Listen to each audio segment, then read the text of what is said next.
Since last time, those of you who were here last time, since we were already in neural court petitioning for certain name changes about matters we were discussing, how about let's just press on?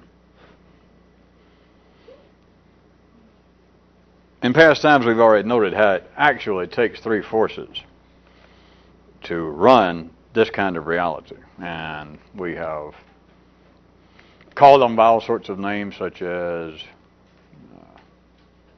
constructive force, the resisting force, and the non-aligned force. And by the by, since somebody will surely wonder, as of late, the Greek chorus and I, and with your help, continue to point out that a three-dimensional reality such as this, and it being run by polarized energy, has certain inescapable limitations, ramifications therefrom. And someone might ask, well, how do three forces get in here if we're talking about polarized energy?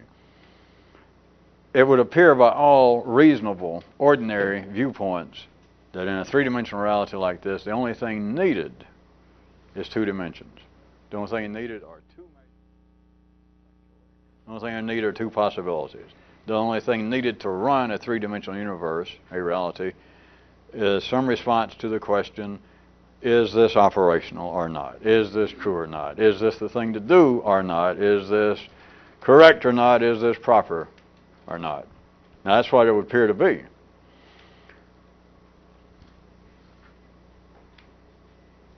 But it actually takes three. If you recall an update to a Kyroot from a very few nights ago, and we were talking in general, but that made the comment, made the observation that if you can see two, or whatever, if you can see two, you can bet the farm on the fact that there's three.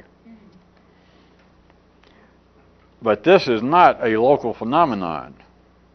May I go ahead and point out that if indeed, let us say, you could see four, or if you could see three, there would be four. And if you were in a place wherein that you just looked around and you could see five, then I assure you that there would be six. And to bring in another instant Kyroot, this cannot be proved, but it can be noted. Of course, nothing worthwhile or nothing in a revolutionary sense regarding, let us say, an X-dimensional reality can in any way ever be proved within X dimensions.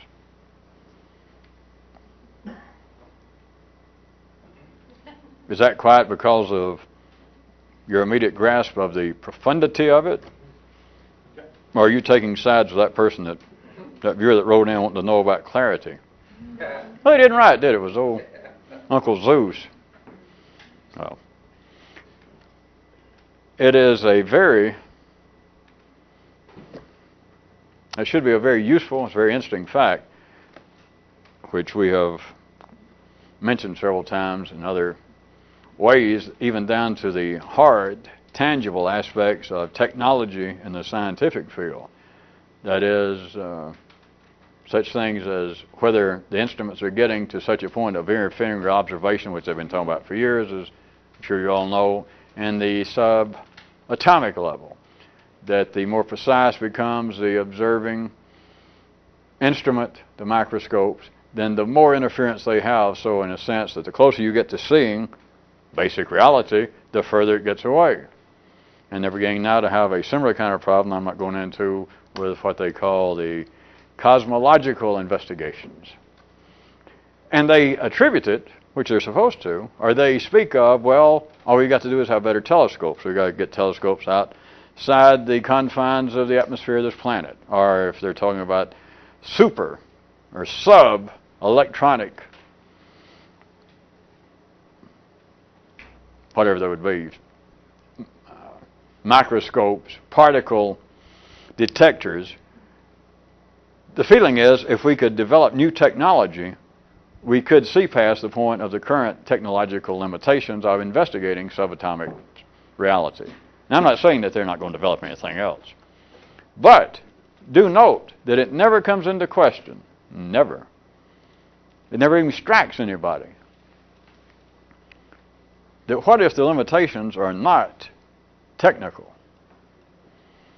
I know, even I read enough ordinary articles to know that every now and then some scientist will burn the candle too long and begin to wax philosophical for a second. And he'll say, well, perhaps there's some kind of, and it sounds like they're about to be philosophical, but they always point back out here. They begin to say things like, well, perhaps reality is so complex that it will always stay in some tantalizing way just out of the grasp, not of our minds, of our technology. And of course, there are always, nowadays they're called New Agers, kind of people saying, well, science is some kind of fraud and it would take some kind of mystic to ever understand the universe. Just notice that down the mainstream of life, because again of the polarized energy that normally seems, that appears to run a three-dimensional world, and we're not talking about out there, although it does, but it runs it here is what I'm getting at, that there is a limitation, is a built-in limitation, back to what I said, I was suggesting that some of you should find interesting. It is not that the electron microscopes, the particle detectors, are getting so much closer, just inch by inch. Little quantum bits closer and closer to observing basic reality, but the closer they get, the more it interferes with that which they're trying to observe. What if it's not that, what I'm suggesting? What if it's this? And it's not because this is flawed. It is because of the nature of what I just tried to put into words another way when I said, talking about the fact that no matter where you are, if you were living in a 5D universe, and that you were right up to speed, and you looked around and you could see, if you're up to speed in a 5D universe, you would see 6 dimensions. To carry the parallel between our 3 dimensions and another one, but at any rate, if you were living in a 5D, you would see a 6D. But I assure you, there would be at least 7. You understand? There's always, and I'm being just crude about it and simple, there's always one more. Or else that reality would be dead. It would not even exist. It would not be breathing. So, that being the case, back to where we were, this is still an aside with nothing but commas. It is still a fact that whatever it is, in X dimension reality, whatever it is, nothing can be proved. Things can be noted. Things might be observed. And now I'm not talking for scientists. I'm talking about such as this. Is that we can make some comment of how apparently 2 forces, polarized energy, can run quite adequately. From ordinary views, nothing else is needed, quite adequately a 3-dimensional universe, but you can just push a little bit and get people to note that, yeah, you're right, there's got to be 3 forces going on here. And yet, even that can't be proved. It can be noted. And ordinary people, ordinary intelligence, has no real need to even take notice of it. And where we were, on the aside, was I could not resist pointing out that not only can, in that one instance of me saying, this cannot be proved. That is, that there's always at least one more dimension than the best ordinary view from wherever you were. In 5 dimensions, there's at least 6. If everybody sees 5, you can bet your grandmother's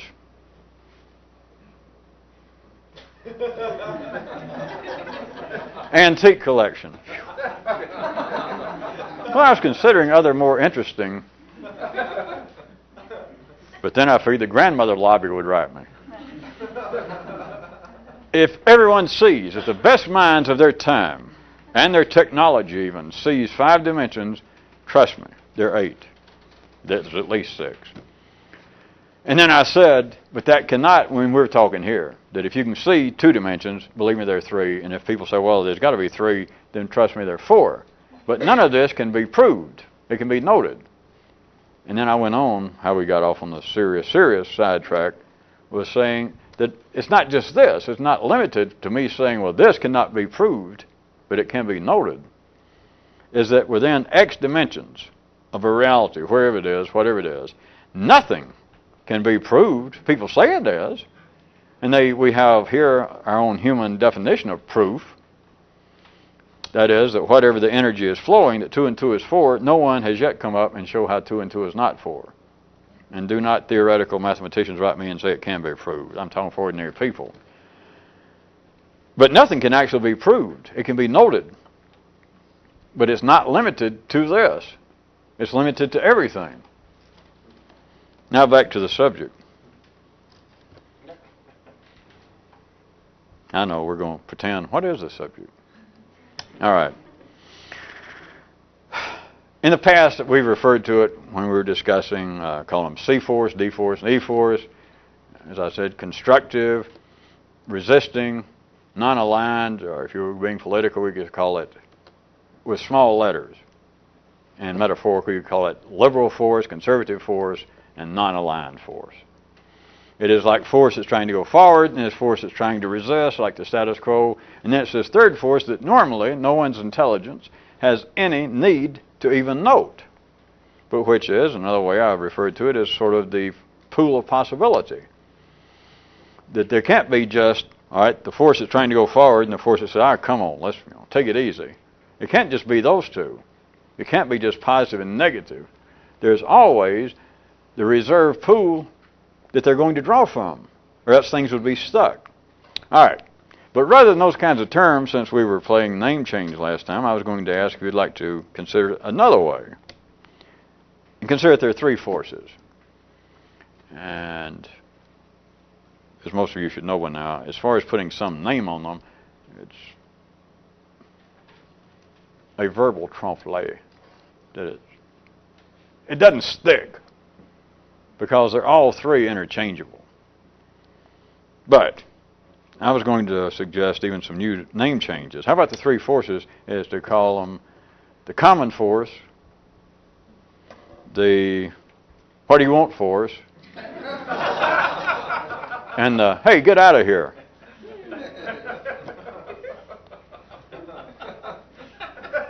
Or if the judge doesn't like that one, if the court of the ordinary. Has anybody ever considered, in some places they're still called the court of the ordinary. I don't want to think about it. Unless any of you out there in TV land practice law, and then you might think, I never thought about that, but how about the B list? How about go from the law into Hollywood parties? How about the B list? The same 3 forces is, we could call them the expected force, or variation of that one, the expected force, or I could have guessed as much. That'd be like the first force. The second force would be the uninvited. And the third force would be, this is the B list still, would be the irrelevant and frightening.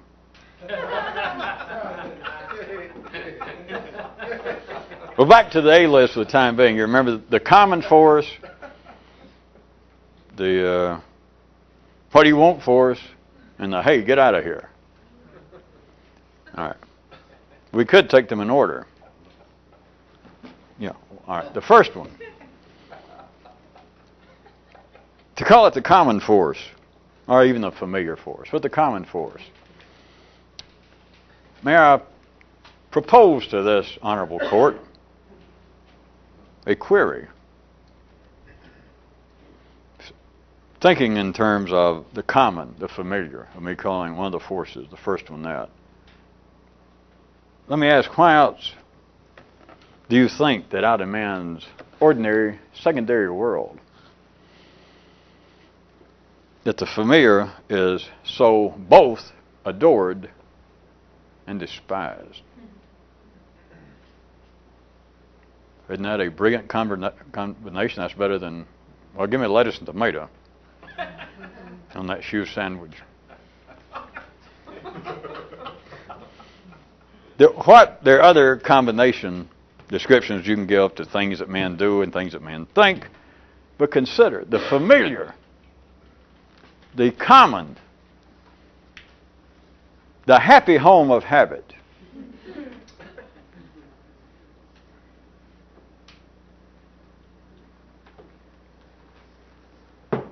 Is so subject to being both adored and just absolutely despised.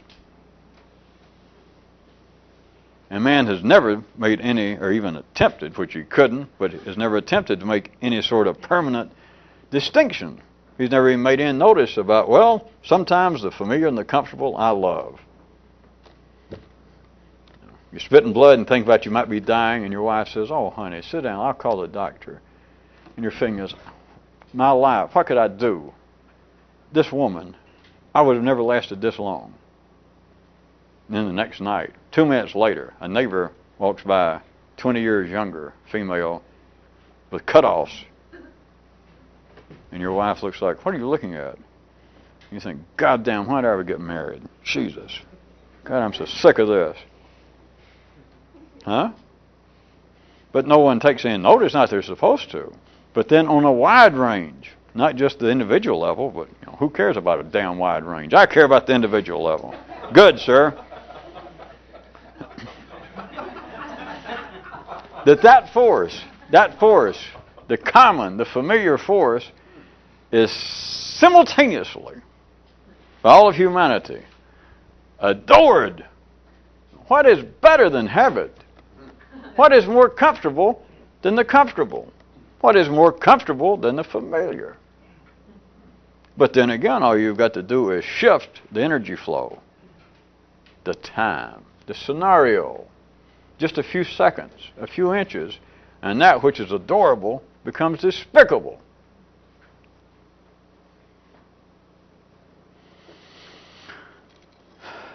It is on a wider range. That is the common, the familiar, that kind of force in life that is at least 1/3 of our existence. It's not actually, but we got about 25 minutes left on the tape, so I figured I'd say something. Well, it is, but not those words. You know what I mean. You do? Oh. It is both adored, the common force, the familiar force, is both adored and despised, let us say on a wider level. Sort of like this, that it is, without individuals being aware of it ordinarily, it is adored on the basis of its efficiency. It is adored by life for the same reason, for its efficiency. I don't see we have to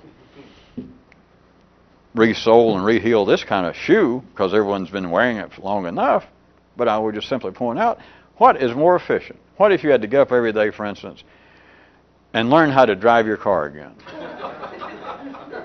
For those of you who can type, what if you had to sit there and every day you had to look at each little finger, like some people I know, or treat your family, your mate? Were it not for the efficiency of the common, of the familiar, think what a bigger pain in the ass ordinary life would be than it is now to some people. Because at one level, efficiency can be spelled using an H. There's habit, the common. And remember, it's true at the individual level, and it is super true at an institutional level, at a wider level. It's not just you being able to each day live your life almost while staring. That you can just, by habit, by doing that which is common, or if you want to look at it, by the common force, having its way with you, you promiscuous devils, you. It's by the common force having its way with you that you can be so efficient. But it's not just you, because look at life. A lot of people don't want to. But if you look at life and you get past the point of playing critic for life's daily fish wrapper, and if you get past the point of, oh my God, it's all falling apart, when if there's anything falling apart, it's you, and you look out at life and individually, as people are supposed to, picky, they keep pulling little strings like they're supposed to, and let me pull on this and see if it'll unravel, except they're not doing carpets and tapestry. And they're pulling at whole institutions. They're pulling at the fabric of life, they think. That is, saying, oh my God, our neighborhood, my city, my country, my religion is falling apart. Which, of course, the only thing falling apart is the enthusiasm of your harmonies. But if you looked out, you would see on a large level, not just individually, that the efficiency of life. Again, we have this beautiful simultaneous arrangement that life has parts of its own body criticizing itself, which is part of what the three forces are about, but they're parts of life that appear to be intelligent, social critics, etc., who will stand up and say, throughout history, and have made note in their own ways of saying, I look upon, and they'll name some large social, governmental, institutional operation in life, not individuals, because that's a small-time critic. You can be that kind of critic by living over in Secaucus, but if you're going to move up to Jersey City, you don't, down in Secaucus, they criticize each other individually. But then you can move up to New York or somewhere and get big time, you have to criticize whole groups of people. That is, instead of criticizing a priest down there in Secaucus, you got to criticize the Catholic Church. You understand? So, as the critics in life get bigger, that their vision and their duty apparently expands, they will begin to pick on what appears to be the kind of semi-somnambulistic way in which life operates, and they begin to say, my friends, I have been studying this matter. I, myself, am seriously frightened, and as soon as I explain the situation to the rest of you people, the rest of you intelligent people who think as I do, you too will be sorely upset. And that is, and then they begin to try and verbally unravel something that's right before everyone's eyes. That is, they begin to say, I just have to make up. You can make up your own. You're surrounded by it. It's life. But they begin to say, I slipped into a congressional subcommittee. Or I slipped in. I had a spy where the Federal Reserve is meeting, and their semi-annual meeting to decide what they're going to do about interest rate. Something that is obviously, by ordinary views, of astounding significance. And they will say, and they'll start picking out examples, and they'll have photographs, tape recordings. They'll have what appears to be proof. Or at least they can verbally make you, if you listen along with it, almost be upset. Consider it as proof. That is, that we have people running the blank. Our monetary system, our government, our religion. And these people are almost living in a dream. They may attribute to senility. They may attribute it to some nefarious purpose where they're running after their own agenda.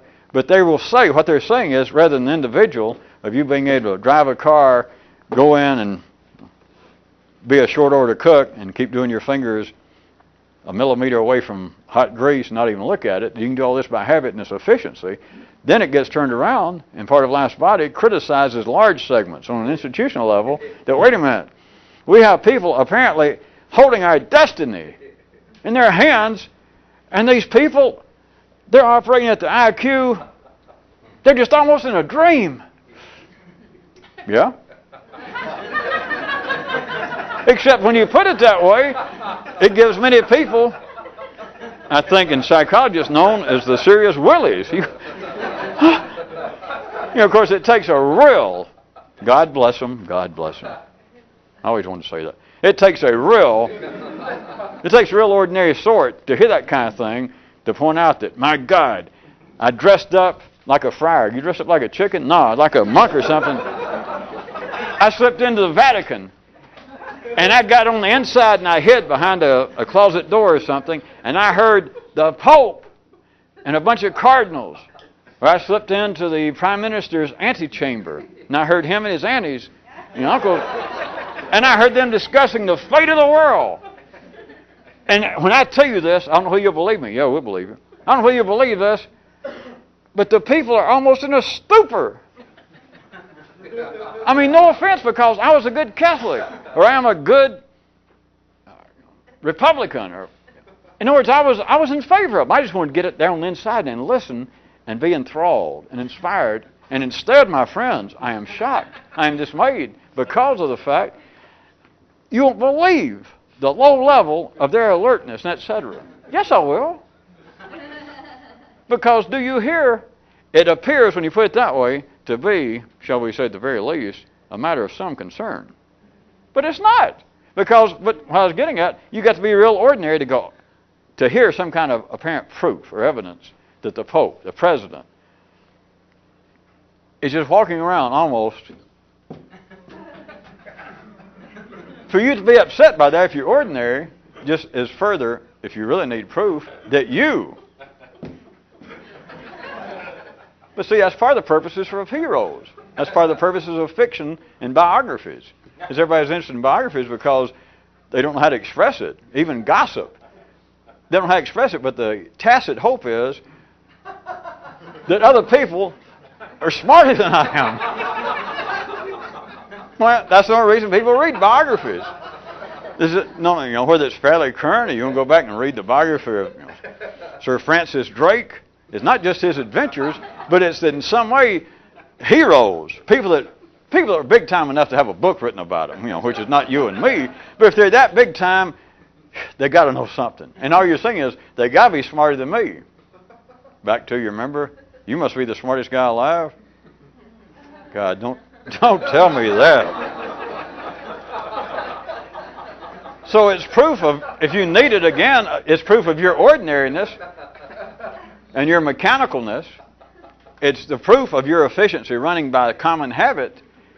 It's proof again, if you're upset, to hear that, wait a minute, the whole world may be run as some kind of half-blind, you know, just about half asleep. The reality just got out of bed and stumbling around and hadn't had coffee. And that scares the bejesus out of me, you say. That we may be just headed down, up until a few years ago, this blind road to nuclear holocaust, and now it's ecological holocaust. For you to think that is proof that you are not dumb, no, not dumb, but that you are efficient. That the common force is still having its way with you, can still get in your knickers anytime it wants to, but it's still doing it with reality out there, and there's nothing amiss. It is efficiency personified. From one view, can you see? See, because I had you a few minutes ago when we started this, that you could see that yes, it is more efficient in some ways. That you can pick up habits of motor skills at least. That you can get up and drive your car every day. That you can type and you don't have to be retrained every day like some people I know. I don't know any people like that, so if there are any people like that, don't write me. I don't know anybody, I just said that. I was stalling for time trying to think of what I would say next. I wonder how much a fan like that.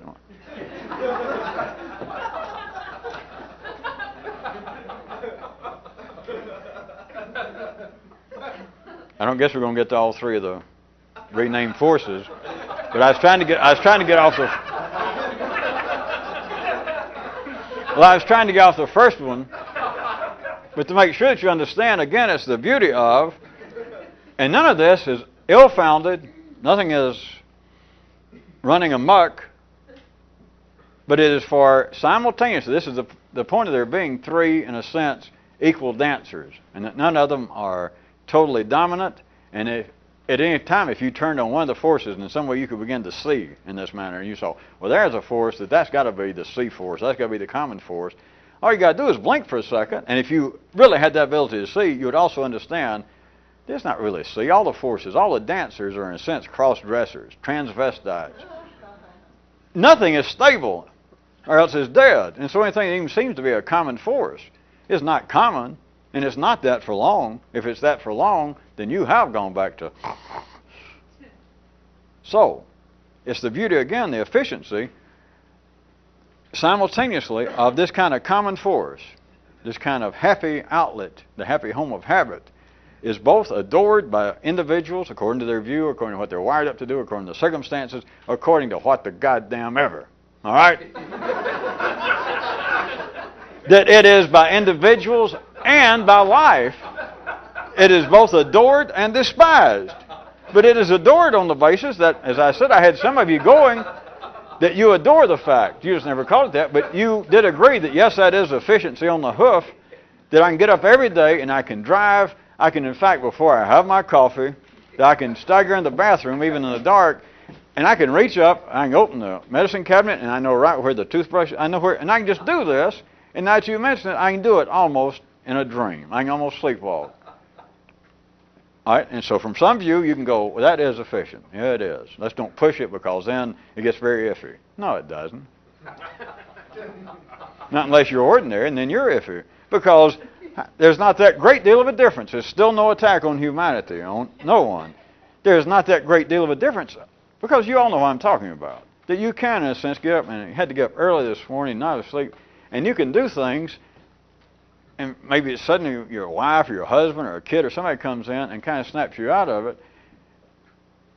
And you could say, well, I have almost been. There wasn't that much difference between me being in bed asleep and me for the first 5 minutes this morning, and yet you did things like brush your teeth, like sticking the toothbrush in your eye.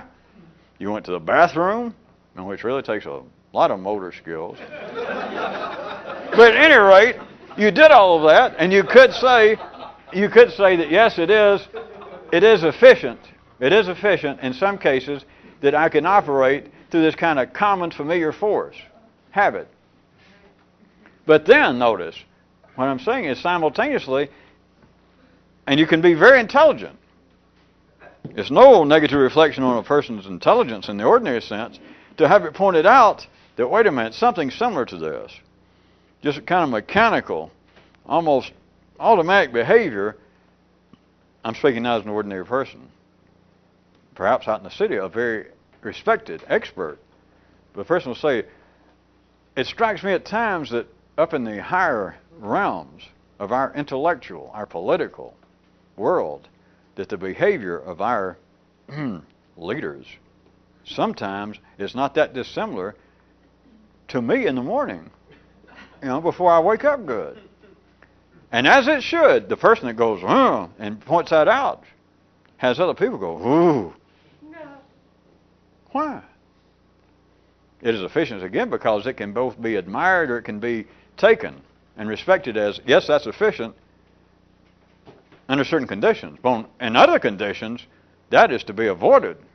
It needs remedial action taken. Really? Boy, it's a good thing you came along just in time. I mean, civilization here has only been going on 6,000 or 7,000 years, and I bet it was just about to, just trip. If you hadn't come along and said, wait a minute.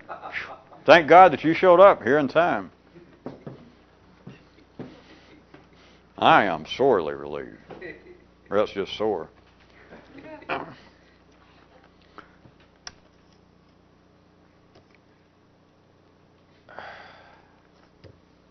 Should we even press on to number 2? 7 minutes. We could discuss the possible poetic, if not tropic, significance of 7 minutes.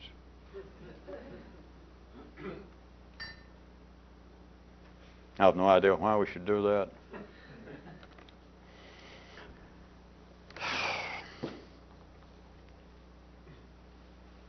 God, I hate to start in 7 minutes worth.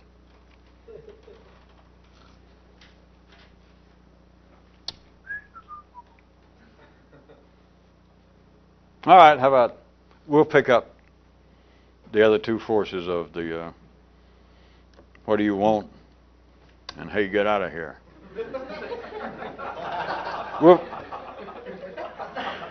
We'll pick them up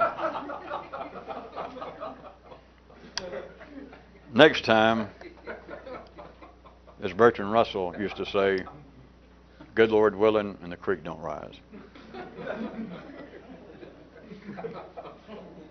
And living next to the Thames, when that creek rises, you got trouble.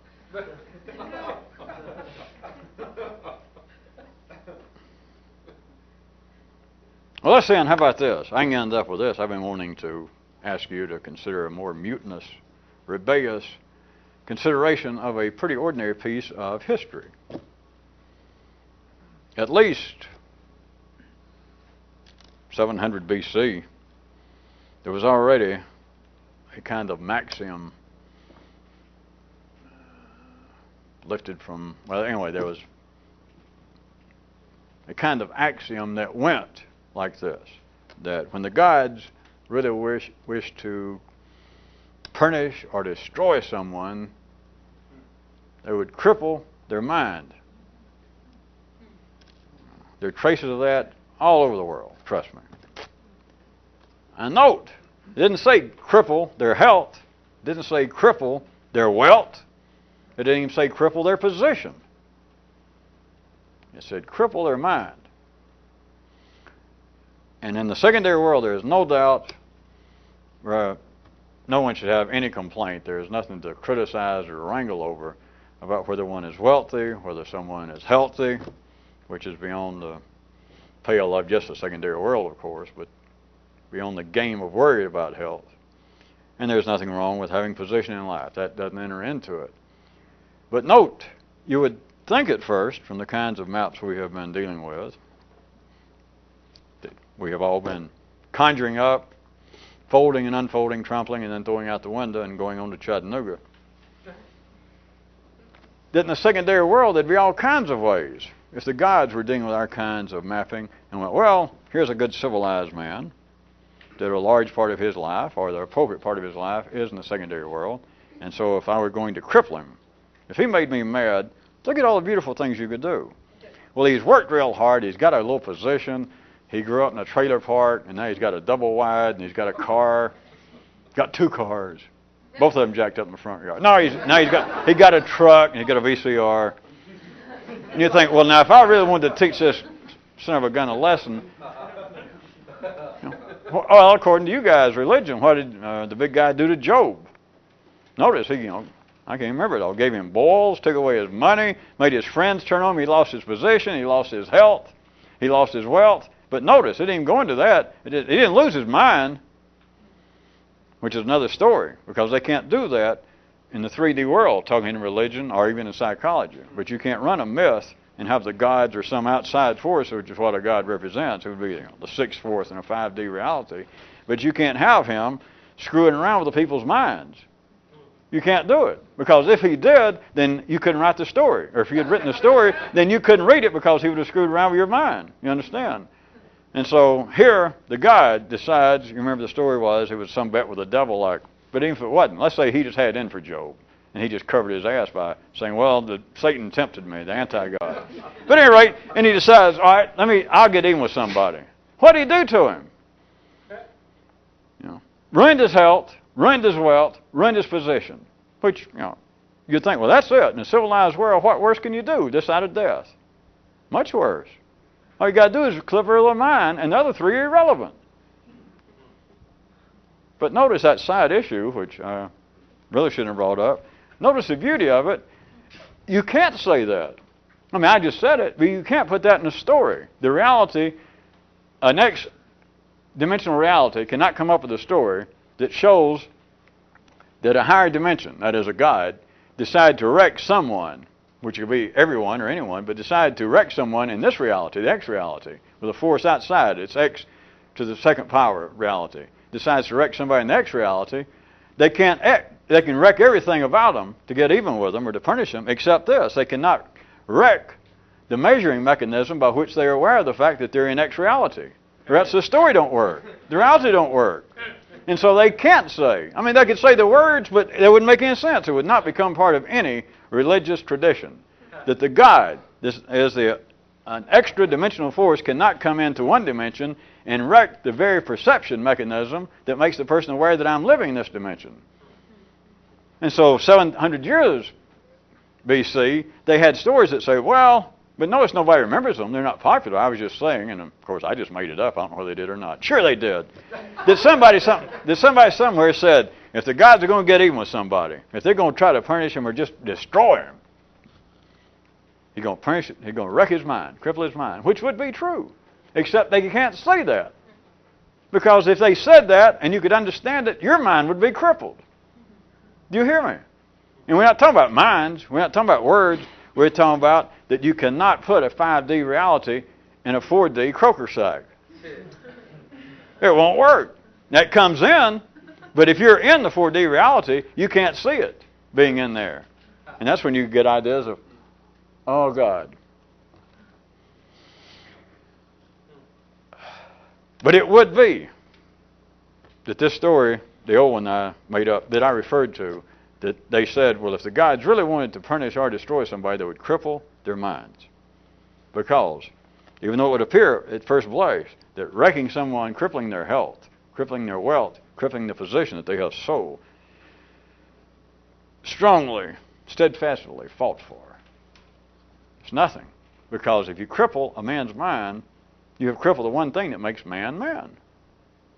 You have crippled the reality in which a man knows he is a man.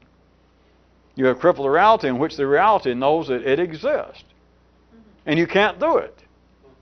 Or, withal, if you can do it, the reality in which they live, that is, the people living there, can't be told that. They can't see it. Or their mind would be crippled.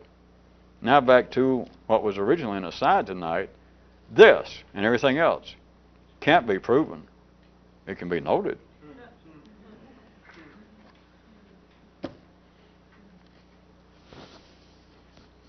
What am I supposed to do now that we're doing the fade outs and you told me not to just take off the mic? Should I look busy like people? That's it. That's what they're doing. All the anchor people, they always take their papers and straighten them up, which I can never figure out if it's the news. Or whether it's straighten, you just throw it away.